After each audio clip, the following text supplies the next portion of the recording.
राम जी को 14 साल का वनवास क्यों हुआ, जरा सुनिएगा। राम जी राजा बनने वाले थे अयोध्या के, और राजा वही अच्छा होता है जो सबसे मिलजुल करके रहे। तो राम जी 14 सालों में उन्होंने क्या किया, जंगल के कोल भीलों को जोड़ा,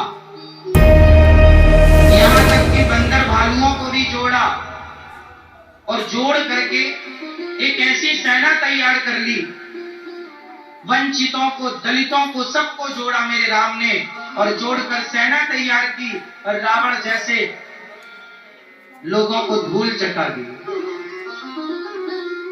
और ये जो लोग जुड़ गए, ये राम जी के तब ज्यादा काम आए जब राम जी राजा बन गए। तो ये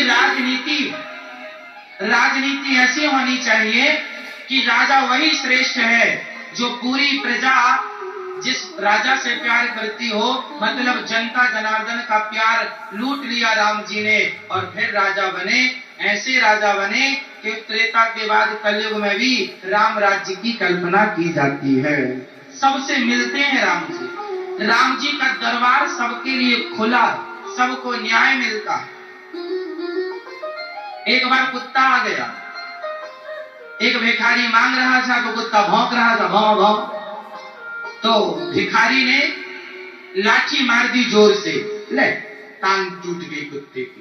लंगड़ाता हुआ आया राम जी के राज्य में, दरबार में, राम जी न्याय दो। क्या हुआ, ये भिखारी ने मुझे मार दिया, टांग टूट गई। राम जी ने बुलाया भिखारी को, क्यों भाई, क्यों मारा? अरे महाराज हमें ये देख के भौंक रहा था, भौंक रहा था, भौंक रहा था।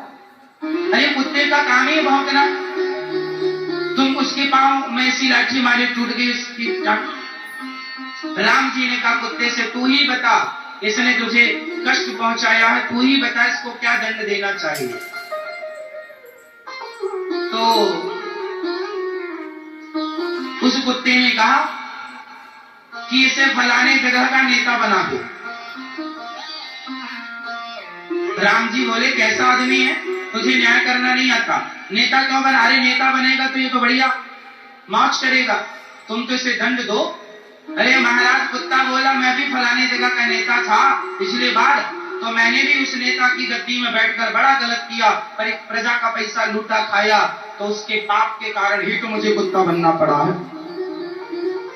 ये भी बनेगा नेता, फिर गलत काम करेगा तो ये भी कुत्ता बनेगा, और जब उसके पांव में कोई लाठी मारेगा तब पता चलेगा कि कुत्ते को लाठी मारने का कितना बड़ा अपराध होता है। इसलिए से ये लिखा हुआ।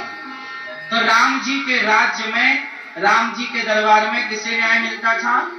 कुत्ते को भी। अब यहाँ एक सवाल आपके मन में चल रहा होगा कि जब राम जी के राज्य में कुत्ते को न्याय मिलता था तो माता सीता को न्याय क्यों नहीं मिला? ठीक है, इस पर भी चर्चा कर लेते हैं। कई लोग कहते हैं राम जी ने माता सीता को गर्भावस्था में वनवास भेज करके बड़ा गलत किया। आज मैं आपके सामने ये प्रसंग पूर्ण रूप से क्या शास्त्र इसमें कहते हैं, क्या इसके सही मायने में इसका समाधान है। राम जी, क्या सीता मां को वनवास भेजने में क्या राम जी दोषी हैं?